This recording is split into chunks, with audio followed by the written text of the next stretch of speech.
Hello. I want to talk to you for a couple minutes about wages. And wages are important, obviously. That's why we go and trade our time, the most valuable commodity you own. It's supposed to be an equal trade. The wages buy the labor and the benefits of the labor, and the employers pay the wages. I mean, it's one buys the other. That's how it's supposed to work. I want to get statistical on you here just for a second. Don't get glassy-eyed on me because this is important. 1964, the average U.S. wage was $2.65 an hour. Now, that doesn't seem like much money, but adjusted for inflation, that's $26.31 an hour. In December of 2020, the average U.S. wage is estimated to be $29.81. In essence, you're making about the same per hour as they did in 1964. Wrap your head around those numbers real quick. Production and profits have gone to the moon. Wages, however, have not. Have you heard of the golden rule? In essence, this is like, you do unto others what you would have others do unto you, basically, in a nutshell. The trouble with that is, employers kind of turn the golden rule into, he who has the gold makes the rules. There about the later part of 2020, 2021, early 2021, there was like roughly, 17 minutes of employee freedom. And they called it the Great Resignation. People were quitting right and left. What people found out working from home is maybe that they can, this assumed that they could keep their job. If they didn't take them some safe and effective, maybe they were out of a job. And some of those people found out, we don't need two incomes. We can restructure things, maybe cut back a few of the luxury items that we had and the expenditures that weren't exactly necessary. We can make it on one income. Or a lot of employees, when there was this dropout in the labor force, companies kind of were caught flat-footed and they scrambled a little bit. And well, we're going to have to pay you to get them here. And so they offered actual tangible wages for people to come join. So if you're toiling away at this job for 7 years, making whatever you're making, 3% raises. I mean, they cut it down every year. Oh, we don't want to hit your ceiling. Why not? Isn't that the goal? That's the goal for the company. Maximum profits, and we want the next year's profits above that. But when it comes to wages, there's a cap, and you can't just ascend to that. Why? Because then there's no raises. What about this theory? What about you bring somebody on for 30, 60, 90 days, whatever the little probationary period is, at the agreed upon starting wage. And if that is an exceptional performer, you'll ram them up to half of that ceiling right off the hop. What that buys is a loyalty. Wow, this place is going to pay me something. You better believe I'm staying, and you better believe I'll give them my best while I'm here. And maybe year two, ramp them to that ceiling. And every year after that, adjust accordingly. No. Record maximum profits. We're going to get you a pizza. Pizza party is going to be awesome. You're going to get paid for it. Could you bring your own drinks? Do you mind doing that? I mean, you can't even spring for the beverages for the damn pizza party? Are you kidding me? Anyhow, I got off on that terrible rant, 2021-ish. So employees started jumping jobs left and right. And it's just this big, and corporations hated it. Of course they did. They had to pay a little bit of something to get and retain their employees, as it should have been all along.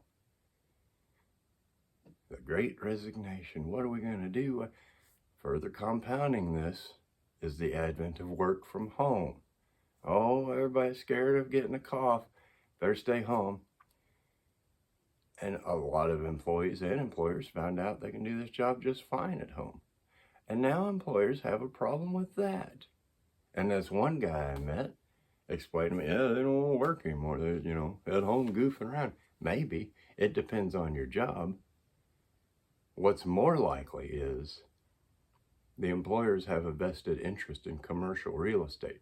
And when these buildings are sitting empty, but you got to pay the light bill, you got to pay the heat and air bill, you got to pay the mortgage, probably there is one on it, you got to pay taxes for this building, it's mostly sitting empty, that ain't going to fly. We want those people back in the office ASAP. The trouble with that is work is an activity. It's not a place. So like I was saying, 2021, employees now had the advantage just for a minute. Just for, I don't know, a year. I don't know what the time is on it, but it quickly faded because the economy's starting to crap out. And as economies crap out, you're going to have to make cuts. You're going to have to eliminate jobs. You better be dotting your I's and crossing your T's. I don't think you want to take that sick day. I don't know that you want to use your personal time. We're making cuts. Wages actually have gotten lower, 15% by some of the figures I've seen, and they're going to get even worse because as more people become unemployed, you got to have some money, and some's better than none, so you'll hire on for less money. Then we play the game of the dangling carrot, and I'm sure you've seen the graphic, the donkey, and he's chasing this carrot. It's tied to a string. It's on a stick in his back. So it's incentive, and you're chasing it, but you're never going to get the carrot. And that's the game they play with you.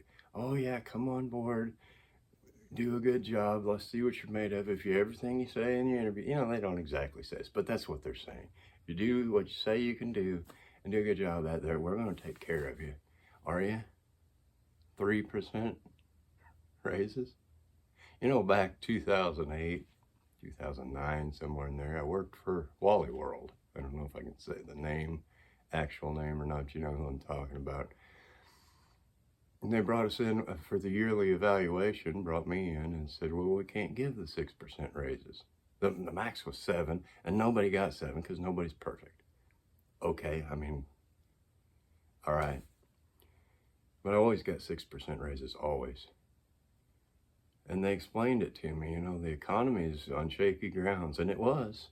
The economy is a little, on unstable footing, so we're only giving 4% raises this year. And for people like me, if you used to get a 4%, now you get 2%. My contention was, when the economy gets bad, Walmart generally does better. The people that shopped at the higher end places trying to kind of watch out a little bit, they're going to go to Walmart now, and business goes up. Dang, I said the word. Point being, you're going to ding me at any, and that never came back after that. Record sky-high profits. It never came back to 6%. Well, I adjusted my workflow accordingly. Let's talk about the sky-high profits just for a second. Does every single year have to be a new record? Yeah, it's a goal to shoot for, but just to put it in simplistic terms, let's say I own a giant big box retailer with the blue logo and the star in the middle. So I'll say $1,000 is my yearly, just to keep numbers simple, $1,000 is my last year's record profit. And then this year I made $1,100. New record. Awesome. Awesome job, people. Let's have a pizza party. What would happen if the next year made $935? That's still an awesome year by anybody's standards. But sales are down. What are we going to do? We better look into changing the head of the corporate board and laying some people off. Why? And I'm not saying that businesses should settle for mediocrity. Yeah, shoot for the moon, man. Go all in. But it ought to be a full spectrum thing then. Pay your employees as if you want them to shoot for the moon. The wages I gave at the start of this video, the $29.81, I imagine that's skewed because of salaried employees.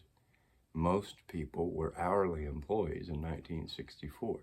Be that as it may, you start getting around $20 an hour now for an hourly employee, and they just wince. We usually bring people on at 17. Don't you know? We'll give you the 20, but let's not advertise that. Let's not. Nobody else needs to know that. What that tells me is you're not paying your people properly. You're underpaying them. You're screwing them. Why? I mean, we can see the numbers now.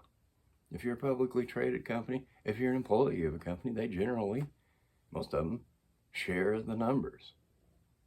We can see it now. It's no longer a mystery. Don't act like you can't afford to pay a little bit of something, because you can. And it ain't going to wipe you out. That sky is not going to collapse immediately. It's a tough thing sometimes being an employer. And there is a thing now where some people don't want to work. I mean, that's true. But everybody, I think the real picture is that they don't want to work for peanuts.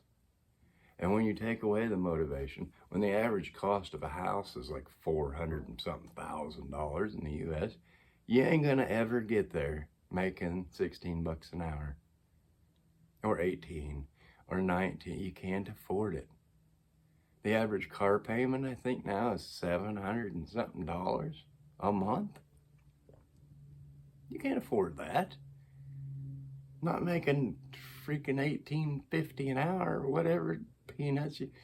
The wages have not gone up, and they're not going to. That's the bad part, because the economy's crapping out. Now they got an excuse. Oh, we just can't pay, but we can. We'll give you a job. What a deal, man. You can leave your comments in the doobly-doo. I do appreciate your time. I thank you for watching, and I'll see you next time.